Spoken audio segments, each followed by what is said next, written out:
At 21, Susan Atkins would become the most visible member of a ragtag bunch of killers, the Manson family. A one-time nice little kid as she grew up in Northern California, Susan became a popular babysitter, captained her school swimming team, and sang in the church choir. Then when her mother died, Susan Atkins ran away from home, and she fell in with a dangerous little man who had spent virtually his whole life in jails. And so at 18, Susan Atkins became one of Charlie's girls, as they were called, one of the first.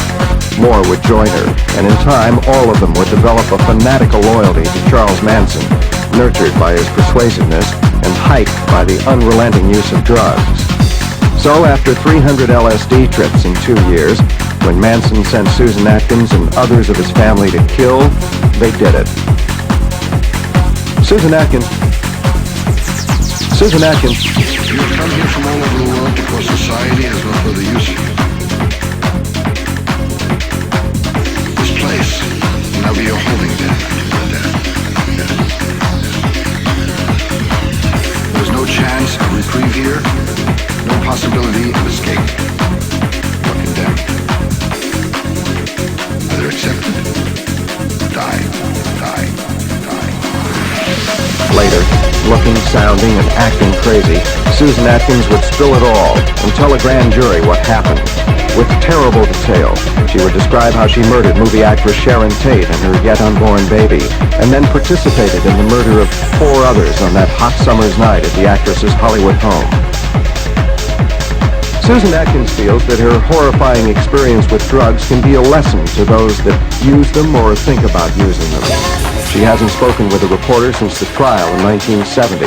She got word to me that she wanted to talk about the dangers of drug use.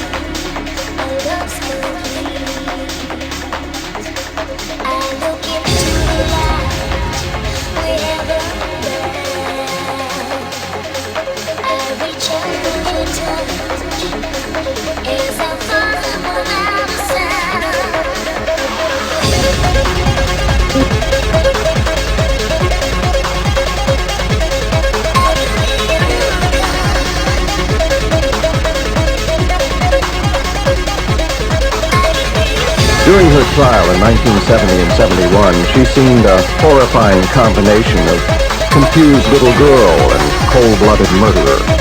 And like all of the others in the Manson family, Susan Atkins' loyalty to the man who led her life where it went was absolute. So when Charles Manson shaved his hair off, she did too. And then, just as he had done, she and her co-defendants all carved X's into their foreheads. Today she says her bizarre behavior was born out of Manson's evil persuasiveness and fed by her constant drug use.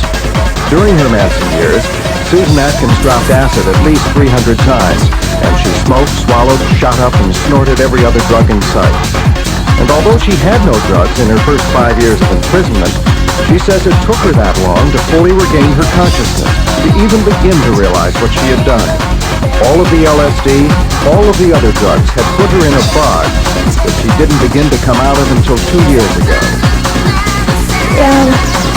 You have to understand what acid does to the mind in order to understand how a person can get confused behind drugs. And that would take a thesis, writing a book on what LSD can do to the mind.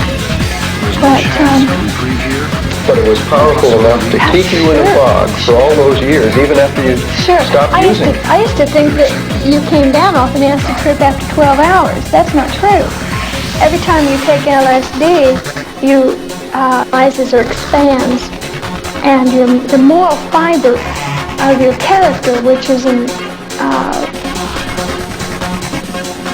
put in you, or when you grow up, everybody grows up with different morals according to their culture. Okay, when you take acid, your mind expands beyond these moral characteristics and your concepts of right and wrong. So you step out beyond those bounds, and when you step out beyond those bounds, the imagination begins to take over. And the imagination is a very deceitful thing. It's fantasy. And when you take acid, you go out beyond that. You think you're coming back to where you started from. Originally, you don't. And every time you drop acid, you get a little bit further away from reality. And I took so much acid that I just was what I would term spaced. And it took me many years to what I term now re-enter. And that was just through not having any acid and having to deal with reality every day. Well, you say you're operating from a sense of complete consciousness now and reality. Then looking back from this point for you, what you were and what you did must be terrifying.